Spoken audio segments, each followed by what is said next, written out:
Kayla, nandyan. Thank you, darling. Akala ko wala ka. Thank you sa pag-follow at welcome dito.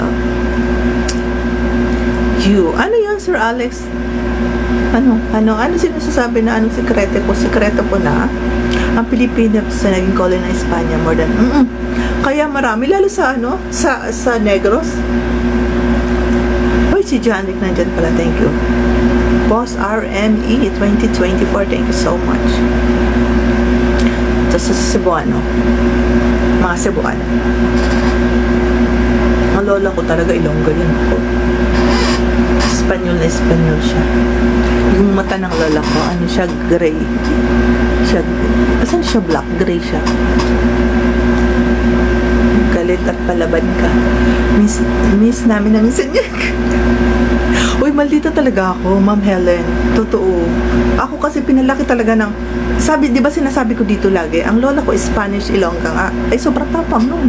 Kasi nasabi niya, ito tatagalogin ko kasi baka hindi lahat. Sabi ng lola ko, pag kayo nag-asawa, huwag kayong magpapapi sa mga asawa niyo.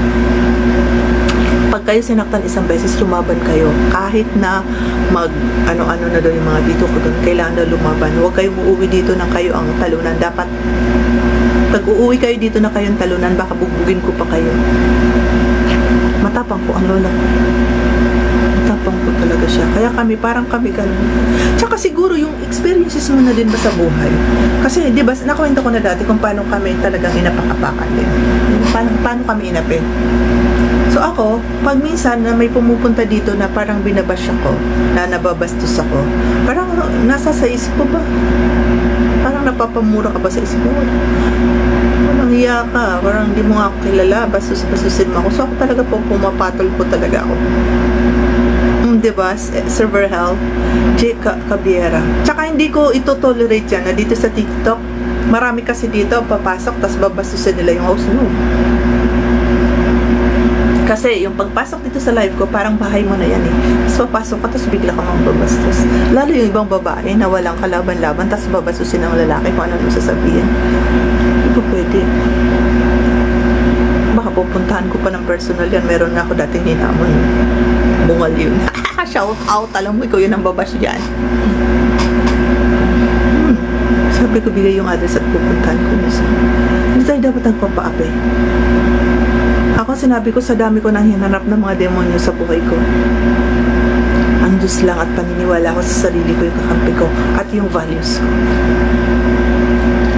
Mabait po ako kung mabait, pero kung bastos po ako, babasusin po ako, bastos din po. Kahit po ako Kristiyano at nagsiserve sa simbahan, hindi po ako banal. Kaya pumapatol po talaga ako. Kasi ako, makatatay po ako eh. Ganito lang po ang itsura ko. Lagi akong akala nila, boyish po ako sa totoong buhay. Hello, magandang gabi po. Zainab, 42. Akala ko Latina. Si Cabrera, hi.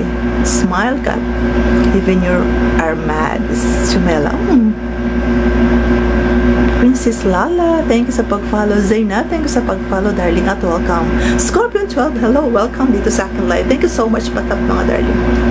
Kasi kung ito-tolerate natin yung mga ganyan at mga bastos dito sa live, paano na yung iba yung makalaban? Alam niyo ba guys, minsan yung meron akong friend na nagtumigil na talaga siya sa dati kasi, nung pandemic time, naging live streamer din ako sa TikTok. Ay, sa YouTube. Meron akong friend talaga doon na sobrang affect talaga siya sa pagbaba sa kanya. As in, sobrang na-depress siya.